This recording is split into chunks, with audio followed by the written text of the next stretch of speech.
Our next speaker, Maureen Healy, is a leader in helping empower children to thrive. And she's the author of Growing Happy Kids. She regularly produces content for Psychology Today and PBS. She has worked with children all over the globe, from the Bronx to the foothills of the Himalayas. In 2007, she was invited to work with Tibetan children and also study with the Dalai Lama. Please join me in welcoming Maureen Healy. Thank you very much. Thank you very much. Hi, everyone. It's a happy day, right? Great. I'm happy to be here and to hold the space for children's happiness. Woo. Let's go back one. Okay. So who am I, right? That's where the question I've been dealing with for 45 years, and I'm sharing with you now. But it may be helpful to know that I bring together Eastern wisdom and Western science. So that's the lens that I teach through and that I counsel children. So I bring both of those pieces together. And from my experience and my own life, I just feel that it's time to help children sooner rather than later become happier. Because many of us have had this bumpy path to power and bumpy path to happiness. And the wisdom and the awareness that we have now, we don't have to go through so much unnecessary suffering to become happier. So that's my passion, and that's the information I hope to share with you here today, is a little bit of the how of happiness to raise happier children. Okay, so the how of children's happiness, I wanted to give you just a big picture of where I come in. We're going to talk about children's happiness today, but we all know that before success, outer success, we need to develop inner happiness, right? That the world comes from the inside out and not the outside in. So we're aware of that with the empirical research. The more we develop and create, since happiness is here for the making and the taking, the more we create the habits, the mindset, the tools of how to become happier, we see these outer demonstrations in our lives of success that we would call success. Although I would like to share with you that, if you're going through a difficult time, right, HE double hockey sticks, keep going, right? Don't set up camp when things are difficult, keep passing through those difficulties.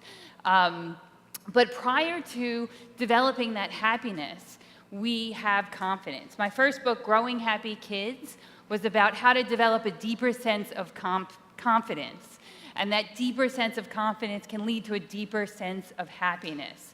So it's called inner confidence. And that means it's that awareness that within you there is that power that's greater than anything in the outside world.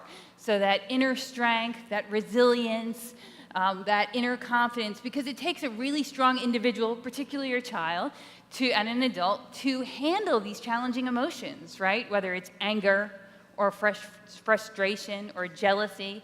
So when you have that deeper type of confidence, it can lead you to a deeper type of happiness. It allows you to learn the things you need to learn. And then there's the idea of confidence. It's outer confidence and inner confidence. So confidence exists along a continuum. So there's doubt, uncertainty, outer confidence. So for a child, that would be, I know I can kick a soccer ball into the net. Or for an adult, I know I can write that project. So you develop these outer confidence. You develop the ability to be aware you can do certain things in the outer world. And then you turn it inward to gain the awareness that within you there is the power greater than anything in the outer world. And that's, a process of developing. It's dynamic, right? But when you learn to develop that deeper inner confidence and you sort of go from outer confidence to inner confidence, doubt, uncertainty, and then back to inner confidence, you set yourself up to really create that deeper sense of happiness, which we'll talk about. And children's happiness. Okay, so there's two images here. The image of the child eating the ice cream cone. We all have our favorite treat or dessert. You can think of it right now, and immediately you feel good because you're remembering it. But, for me, I'd love chocolate ice cream with chocolate sprinkles and gummy bears. Everyone has their treat. But for the child, You know, you're happy when you have the ice cream cone, but if someone bumped into her and she dropped the ice cream cone, then her happiness is gone. So that's a temporary happiness. And temporary happiness is good. That's where we start, right? So for me, temporary happiness is walking on the beach, reading a book, having a cup of tea, all these, having great friendships and family. And, you know, I mean, they're lasting, but those moments are temporary. But the deeper type of happiness is that awareness within that the other image points to, which is within you, and the idea that we can now cultivate that within children, that awareness that feels like peace, that it feels like contentment, right? That place within that you can keep turning back to that is a deeper type of happiness that doesn't depend on the outside world, right? We've all gotten caught up in the, you know, I will be happy when fill in the blank, right? And that's okay. But when we start really doing the work and learning the how of happiness, we start to go inward and realize that there is that place within you, that, like that confidence that I spoke about, that is greater than anything in the outside world. And that you could dig deep there and go and create this deeper, unshakable happiness. So I wanted to just differentiate that right there. So here's the question, how do we raise happier children, right? How many of you are parents or grandparents or very active in children's lives? Okay, great, almost the whole room. So that's terrific. So whether you're involved with children directly or you're reparenting your own inner child, the information is helpful because at every point we're sort of always wanting to be more playful, and if you know, the mind of a child is different than the mind of an adult because you're innocent and naive and you don't have a wider perspective, you often have misperceptions. So you go back to the basics, and the basics of teaching children apply to us as well. So these are the three main components to nurturing a deeper type of happiness in children. We have emotional mastery.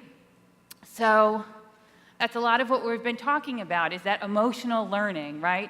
Learning how to identify feelings and to express them constructively no matter what the feelings are, and to understand how emotions work. I have a program called Seeds of Happiness, which is for K-8 schools, and it's where I go in, we teach children how emotions work. For example, if you were with a child and he or she was really angry, you know, and you would say, well, tell me about that anger. How big was it? Was it here? Was it here? Was it here? 99% of the time, they'll say, it was here. It was huge. They don't realize that they're actually bigger than the emotion. So when they begin to get that awareness that they are bigger than that emotion, and it goes back to that confidence, you dig deep, you have that strength within you. When you're bigger than that feeling, then you can begin to have choice, right? Then you can learn how to stop, calm, and make a smarter choice, or make a smarter choice that leads to a happier outcome. Because if there is one thing that I teach, it's always, how do we catch ourselves, right? How do we stop, and how do we calm? A lot of children I work with, I do a calming checklist, you know, whether it's for the classroom or at home. What are the three things that help you calm? If there was a child in that, I would put it in their bedroom, right? So that we can direct them to it when things start to go off course, so that they can learn how to calm and make a smarter choice than screaming. That, you know, not that I have anything against releasing your emotions. You have to release your emotions. But oftentimes we just want to direct them how to do it that feels good to them and feels good to us, that creates more harmony. So learning emotional awareness and emotional learning is key. It's the first step for children to become happier.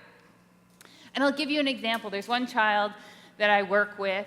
Under the umbrella of children's emotional health, I have a specialty of highly sensitive children. So those kids that feel things more deeply and respond to life more quickly. And I have a girl, let's call her Lucy. And she came into my office. She was asked to come into my office because she had taken a chair in 3rd grade and threw it across the classroom, because she just didn't have the tools yet. You know, she felt something so deeply. They were doing a project about dads, and her dad was in prison, and she just didn't have the tools to release her emotions in a constructive way. So I worked with her, and you know, now she's not, thankfully, throwing chairs across the classroom. But But it all starts with helping her learn to start to stop and catch herself before she makes a not so smart choice. And it's the same thing with adults. We've all, sort of done the same thing, whether it's in relationships or other situations over and over again until we get that mindfulness or that self-awareness that we step back and have a wider perspective. But the activity that I want to share with you to use with any of the children in your life, it's called a volcano activity. And it's helpful because kids really need to visualize something. It can't be too abstract. So most children love volcanoes, right? It's just sort of natural. And even adults, it's really fascinating. But a volcano, there's a scientist called volcanologists who actually, keep tabs of the temperature inside of the volcano. And they are also checking to see if the earth is moving below it. And if the earth starts to move and it gets to a certain temperature, we know that a volcano is going to erupt. So you clear the village. So it's the same thing with our bodies, right? Our bodies are sending us signs. That girl, Lucy, who threw the chair, I worked with her to say, before the emotion got really big and overwhelming, we want to try and catch it when it's small to release it constructively. Where did you get anger? And she told me that she just got really warm. And that she could actually feel the heat rising in her body.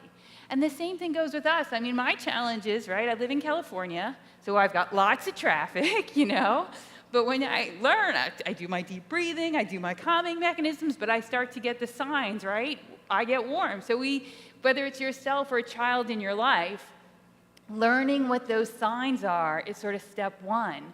So we can catch the emotions small, and that we could learn to catch ourselves, stop, calm, and make a smarter choice that leads to happier outcomes. It's not more complicated than that, but it's one of those things that's simple but not easy, right? I used to bicycle about 100 miles a day many years ago, and it was simple but not easy. It's one of those things. So, and let me go back. Mindset and habits. The mindset is interesting because there's so much here, and I could talk for hours, but let me give you the brief synopsis. Mindset is really, we've all talked about it for 2 days, but how do we develop an optimistic mindset, right? How do we use every single experience in our lives as fodder for our happiness? And how do we help children do that as well? How do you really use, whether it's failing a test, whether it's the bully on the playground, everything can be fodder for happiness. As well as developing a skillful mindset, you want to develop these positive internal qualities, right? Compassion that we've talked about, generosity, gratitude, habits of gratitude, but developing those inner qualities really it becomes a mindset, right? I used to have a teacher who said, if you have an opportunity to be generous, take it, right? So, that's sort of a mindset. So now when I'm in a taxi and I'm about to give money, I think, if you have an opportunity to be generous, take it. And I hear those words. It's that same thing when I have people who walk my dog and all these good things. I always think, if you have an opportunity to be generous, take it. And we have the empirical research that supports how generosity makes us happier, but it's forming that mindset that's so essential that when it becomes second habit and you don't have to think about it, it does lift you up, particularly around money, because I know that in my perspective, my good comes from God, and it's not from that client leaving or not from that transaction or not from that deal. So I know that I can give out money, and that what we talked about a little while ago, that what I give out with it, and I bless the money, and I want the people who have it then to become happier from it, that comes back to me. So teaching children a mindset of responsibility, of accountability, but of happiness is essential. And I'll give you some tips for that. And then habits we've talked about.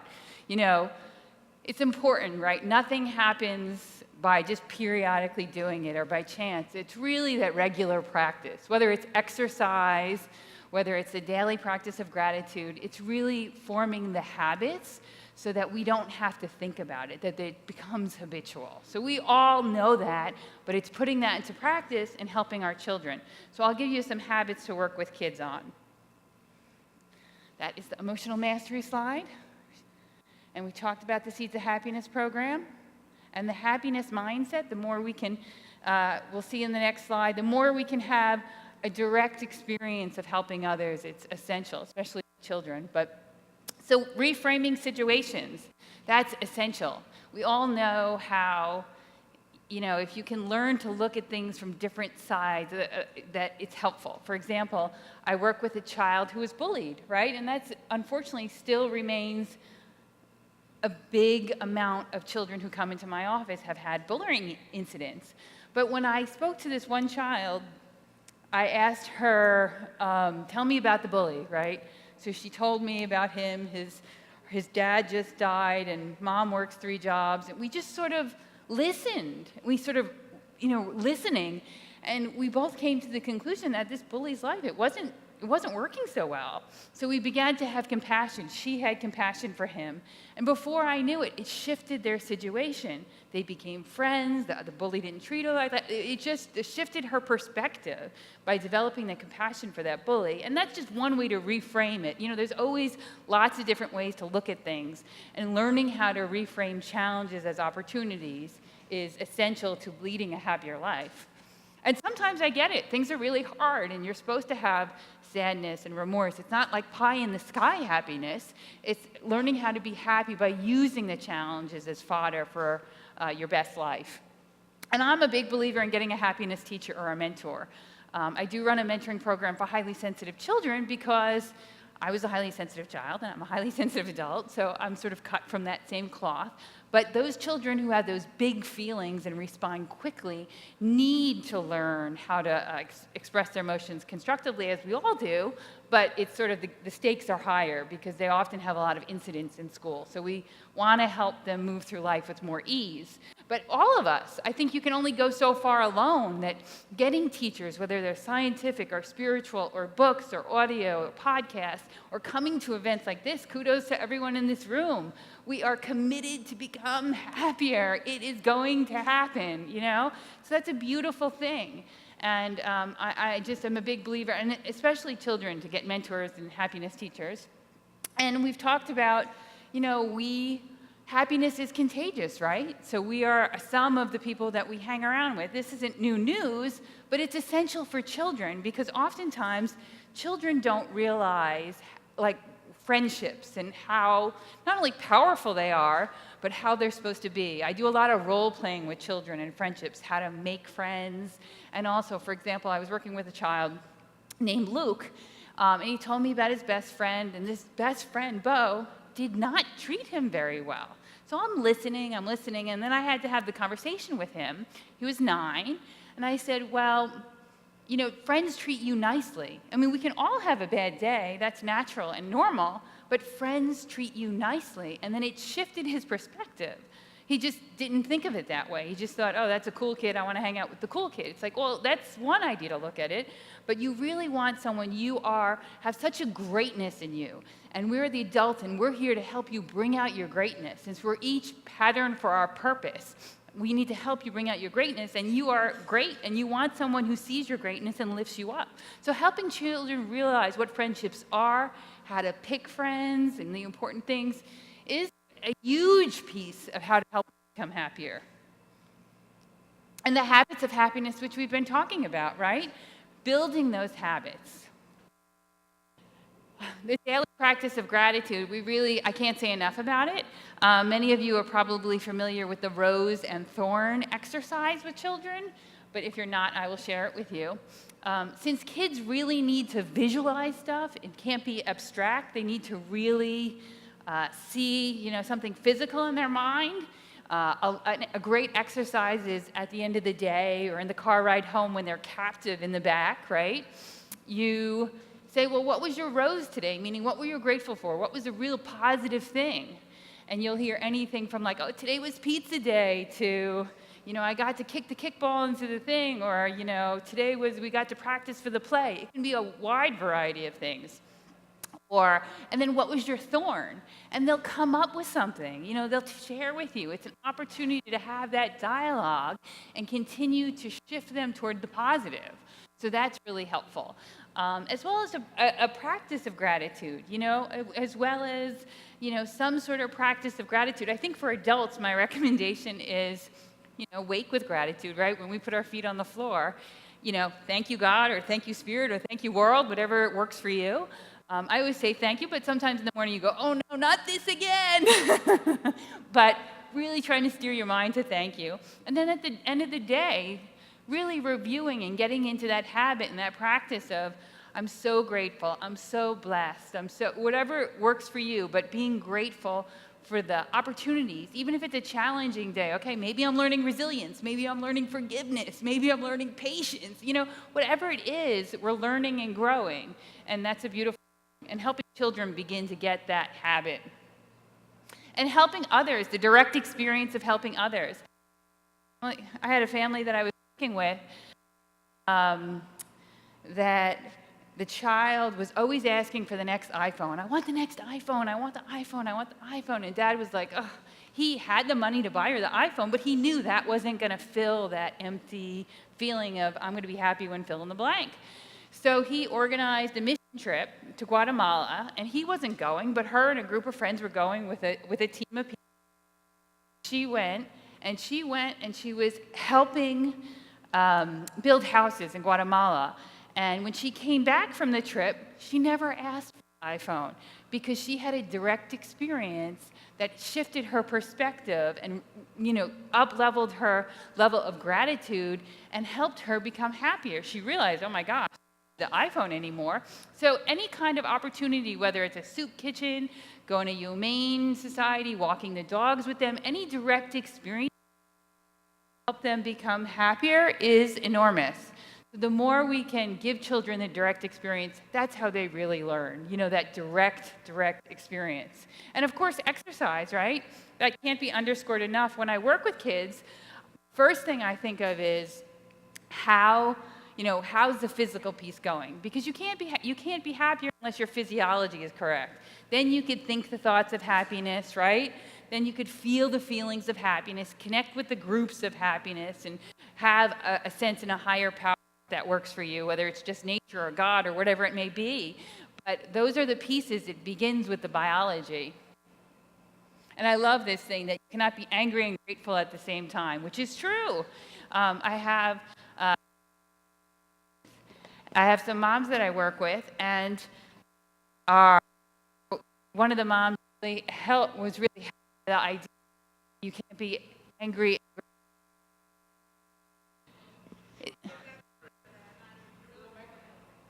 Is it working? Okay. Let's see. Doo-doo-doo. Testing. Okay, good. We're here. We're almost done. Hang in there with me. So, okay, good. So, of happiness. Oh, not working. All right, put it back. Oh, use the microphone. Okay. Hello? Oh, there we go. Thank you very much. I kept hearing it go in and out, but I was like, oh. Okay, cool.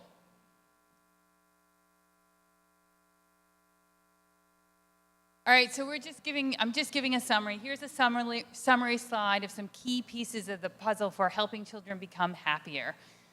We start with mastering emotions. Then we talked about the mindset, and then we talked about habits. But some specifics I mentioned were getting a mentor or a happiness teacher for children, whether it's formal or informal. Can be someone in the family, can be someone in the community, could be someone on Skype. It doesn't matter, but it needs to be someone to help them in particular with their personality and their experiences and their challenges become happier. Learn from their peers as to best of your ability, guide them in ways that, they pick friends that you feel, okay, these are friends that I want them to emulate, right? I've had situations where someone picked a friend that was screaming, and they're like, maybe we shouldn't make play dates with them again. Not that you can't scream, but when someone doesn't know how to handle their emotions over and over again, you really want your child to be picking up positive, constructive habits and methods to master their emotions, since that's the first step for most kids. Help others. I'm big into the direct experience of helping others, not only because compassion is one of the keys to becoming happier, but that other-mindedness. One piece of happiness is the more that we unify with others, the more that we see that we're connected in community and in life, we become happier. And when we feel separated, whether it's building walls or whatever we want to do, that is a source of unhappiness. So you really want to connect, help children connect, helping others, but also unify with all that there is, and that helps you become happier. And then reframe. Want to, whatever challenges are happening, not ignore those challenges, but if there's a possibility, say someone failed a test, you can say, all right, well, what can we do differently? What can we do, what can we try next time? Or, really reframe situations. That can be that's essential to become happier. And we've all had those situations during our life where we say, there's no good here, you know what I mean? But you keep digging, and eventually you find, well, okay, that led me to my next best moment. What's next, right? You developed resilience or courage or strength. And then feel grateful, right? That practice of gratitude. And I'm not saying, have your child say thank you, which is a good thing, manners, but really to feel such deep gratitude. I tell you, when I came back from living in India and showering out of buckets, right? And I used a hot shower. I'd never been so happy in my life to be using a hot shower. Or going to Starbucks and spending $5 on a coffee. I thought, oh my goodness, I spent $5 at a hotel. I mean, I was just, your perspective shifts when you have the direct experience. And when you can really muster a sense of gratitude that would bring tears to your eyes. So helping really feel that gratitude, whether it's being grateful that you're physically healthy or whatever it may be, but really it's a key piece of the puzzle. And this is my dream, just happiness education in every classroom all around the world. Thank you.